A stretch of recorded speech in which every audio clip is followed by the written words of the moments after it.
Hey guys, Lytane here, and I just saw the latest X-Men movie, Dark Phoenix, and so I just want to do a quick little movie review for it. These are unscripted as well. I've got some notes written down here, but that's about it. So let's run with the intro, and then I'll start giving you my thoughts and review.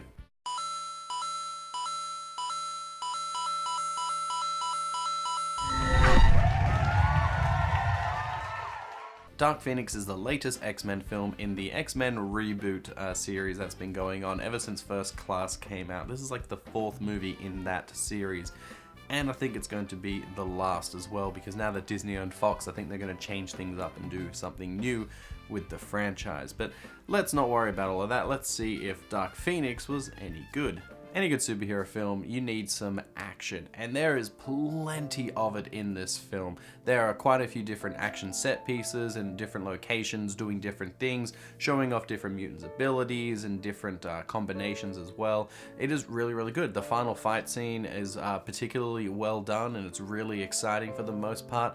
I really enjoyed all the action. It was probably the highlight of the movie for me. If the action is the best part of this film, then you might be a little bit wary as to the rest of it. Let's start with the bad guys. They are horrible. They are so underdeveloped. They are so forgettable. They're a race of aliens, and I don't even know their names. I don't even know the character names either. I know it as blonde alien woman and black guy alien. The rest of them don't even have any kind of personality or on-screen presence. There's just the two of them, and I don't even know who they are. They are so poorly written. They are so undefined. There's nothing about them that screams sinister or even like something that will be a threat. They are just ants, pretty much. There are so many of them, and they're just there for these action set pieces so our heroes can take down something, and actually fully take them down too. They don't hold back with quite a few of these deaths that you see in the film, but it's always killing an alien, so then you get to see a little bit of the more, the power's a bit more exposed, and the power's a little bit more raw than in some of the other films, because now you're seeing a person actually die, but then, oh, it's an alien, so it's not so bad. They're not actually killing people. But then they just become ants. It's just one guy after another. You know, Cyclops will do his laser eye vision, then he'll do it to someone else, but they might as well be the same person. I'm pretty sure they reused some of the same people, because they have no defining characteristics except that they cannot be psychically read. You know, telepathy doesn't work on them, and I guess they're strong, and they've got regenerative powers. That's about it. I don't know much more about them, and they're just so poor.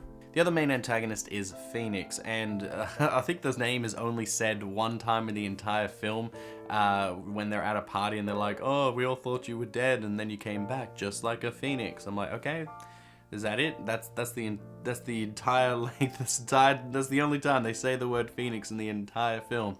I expected Jean to go full Phoenix and like the alien persona would take over, but instead we just get this long, drawn out, overused and underdeveloped idea of, I don't know what's happening to me. It's been done a million times, and then the thought process of Jean is really, really stupid. Like, oh, bad things happen when people are around me. You were in 2 previous movies where you did not have this issue, and yet now it's like this big psychological trauma that you have to get through in this entire film. I understand that Xavier blocked some of her memory so she didn't remember this trauma, but at the same time, it's just really, really forced. And the fact that she's doing the whole stupid thing, like the other X-Men are coming up to him and like, look, there is a problem, you know it, we know it, let's just go home and try and figure it out, let's just, you know, be a family. And she's all like, no, I can't, for no real reason. Like, I don't get why she wouldn't go back. In fact, at one point she even considers going back, only not to. Also, I don't know if I'm remembering correctly, but I thought they alluded to Phoenix at the end of the last film, Apocalypse, and the way that the trailer for Dark Phoenix went, it made it seem like the Phoenix was another split personality like in X-Men 3, that was emerging, and that's like her super powerful form. But no, they went cosmic in this film. It's not quite alien force, but it is an alien force, so it's more aligned to the comics than what X-Men 3 was. So what was that weird Phoenix moment at the end of Apocalypse then? I don't know. It's not explained. That I would have liked a nice little tie-in that maybe the excess of her power from Apocalypse is what drew the alien to the Earth in this movie. That would have made a nice little connection between the films, but no. The acting is both good and bad in the film. Michael Fassbender and James McAvoy still do great performances. They're very good actors.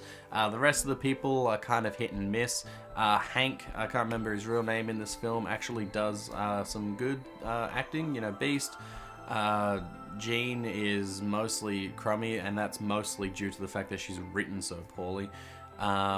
Everybody else is kind of forgettable. Once again, they sideline Quicksilver because he's overpowered, so they just have to try and do one cool moment with him before they put him off to the side because they can't think of anything to do with him, and his powers would kind of ruin what's happening in the rest of the movie. It's, once again, we've seen this all before. There's nothing really new here, there's nothing groundbreaking, and it's not entirely fun either. We are living in a post-Avengers world where Avengers Endgame is this magnum opus of a team-up movie, and X-Men used to have that idea. It was the first movie that had a bunch of heroes working together in a universe, and now it's just so poor. All of the story beats are something that you've seen a million times before. I don't know what's happening to me and I can't control it, so I'm just going to run away from home. The bad guys teaming up with the good guys and the good guys teaming up with the bad guys has happened a million times before. The new characters that they introduce in this film are so forgettable. It's just ridiculous. I don't even know the two bad X-Men characters that were hanging out with Magneto. I just called them Girl and Guy with Dreadlocks. Like, that's it. I don't know their names. I didn't care about them. And it's just, I expected a little bit more, but honestly not too much, because the last couple of X-Men films, the last two especially, haven't been very good. This is, I don't know. Story is very subpar, action is very good, and bad guys are below zero. They are just the absolute worst. The pacing of the film starts off really well. The start of the film sets up Jean as a character and her trauma that they have to exploit in the rest of the film, and then we go straight into a problem, straight into a solution, straight into some of the strife that the characters are having, and it's all really, really fast and really pretty quick paced, and I'm like, wow, this is unusual, because in most X-Men films the beginning part is usually a lot slower, but this one is like firing out all cylinders, and I'm like, okay, maybe this is going to be different. And then after Jean becomes Phoenix, the movie slows down a bit, and that's understandable because now you have to have the weight of this cosmic event impacting on the characters, and okay, I get that, and it slowed down a little bit, that's not so bad. And then something major happens in the film, which I'm not going to spoil here, and then I'm like, okay, that was very unexpected, and I think they just did it for shock value, or maybe just to get people to go, wow, this movie's being edgy. And then after that, it was all cookie cutter. Like I said, it was all predictable. I knew exactly what was going to happen every step of the way. I don't recommend this film. Like I said, it's not very good. I would probably give it like a 3.5 out of 10. Yeah, I'll give it a 3.5 out of 10. Not very good, not very fun. All the plot is shoehorned in. Acting is okay at the very best. Effects, okay. The action's really good. If you're really into some action set pieces, maybe this is the movie for you. Otherwise, give it a skip. Dark Phoenix should stay in a dark hole, I guess. But now that Fox owns, X-Men, maybe something different will happen. Who knows? We'll find out in the future. So guys, tell me what you thought about X-Men Dark Phoenix. Did you like it? Did you hate it? Is it good? Bad? I don't know. It's up to you. What do you think? This is just my personal opinion. And also tell me what you think about me doing some more, movie reviews based on things that have just come out instead of doing things that are a couple of years old. I also did the Aladdin review on the live action Aladdin, but that was sort of a special case because I did like my Aladdin month last year, so it's Disney. I make an exception to Disney, but these movie reviews are going to be a lot less scripted, a lot more a lot more, I don't know, because it's unscripted.